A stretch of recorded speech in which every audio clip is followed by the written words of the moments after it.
Selamat siang, izin memperkenalkan diri. Nama saya Riko Dikistira dari kelompok 4A Angkatan 19 Latsar CPNS BMKG 2021.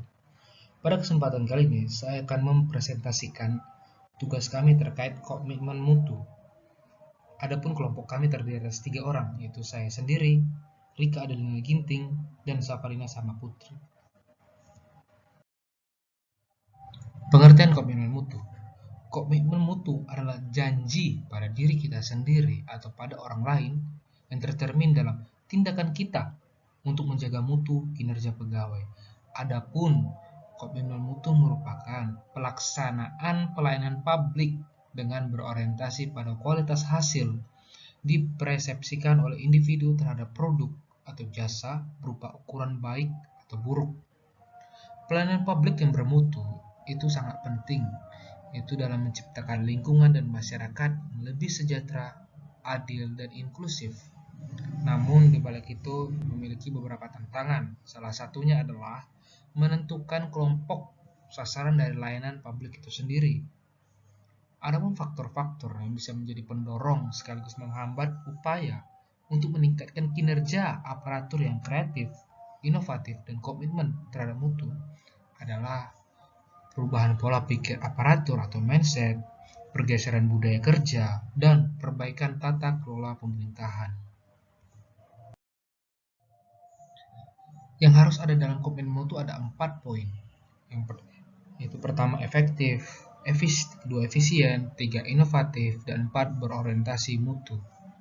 Efektif atau tepat sasaran, yaitu tingkat ketercapaian target yang telah direncanakan baik menyangkut jumlah maupun mutu hasil kerja.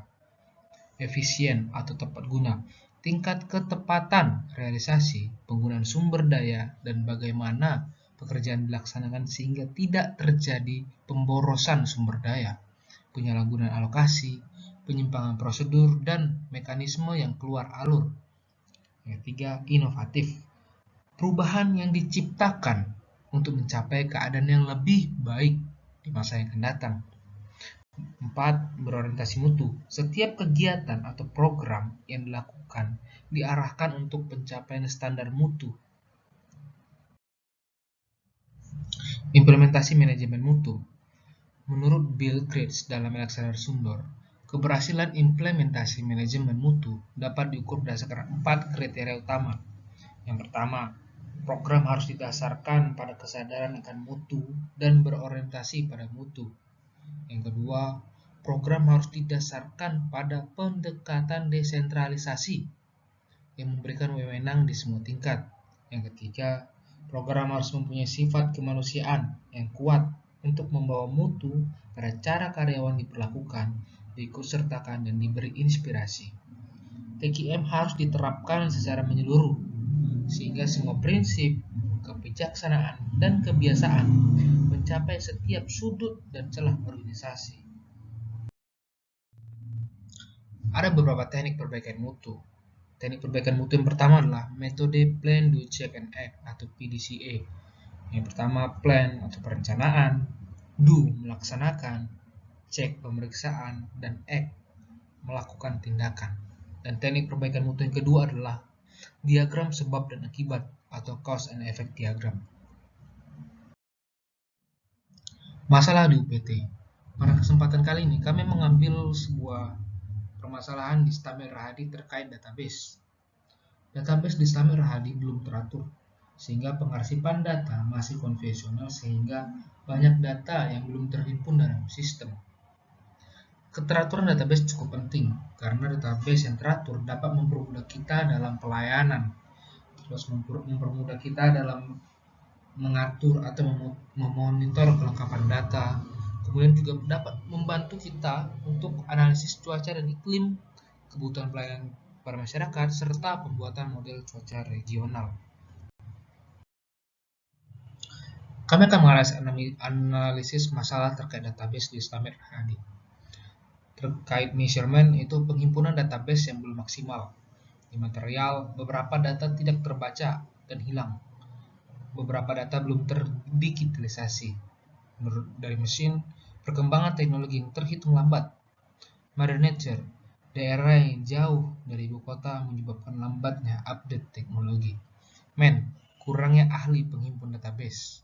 Metode. Belum adanya metode yang pas untuk menghimpun database.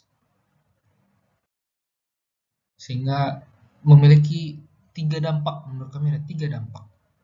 Yang pertama, kesusahan dalam memberikan pelayanan data kepada stakeholder, sehingga petugas harus terlebih dahulu mengecek ketersediaan data, kemudian memindahkan data sebelum diserahkan kepada stakeholder.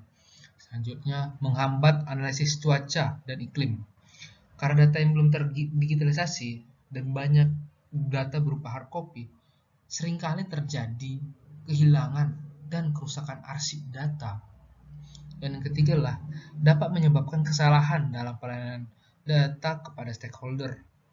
Data yang belum teratur membuat bingung petugas saat mengatur data yang akan diberikan kepada stakeholder. Adapun solusi perbaikan yang kami rencanakan lah dari act atau tindakan, yaitu jika terdapat kendala terkait sistem database, maka harus dilakukan perbaikan atau pembaruan. Dan plan merencanakan melakukan digitalisasi semua database, kemudian membangun sistem penghimpun database yang efisien. Cek, itu melakukan pemeriksaan terhadap sistem database, apakah berjalan dengan semestinya atau belum. Do, melakukan uji coba terhadap sistem database yang sudah dirancang dan dibangun. Data is a precious thing and will last longer than system themselves. Mungkin cukup sekian presentasi dari kami. Kurang lebihnya kami mohon maaf dan terima kasih.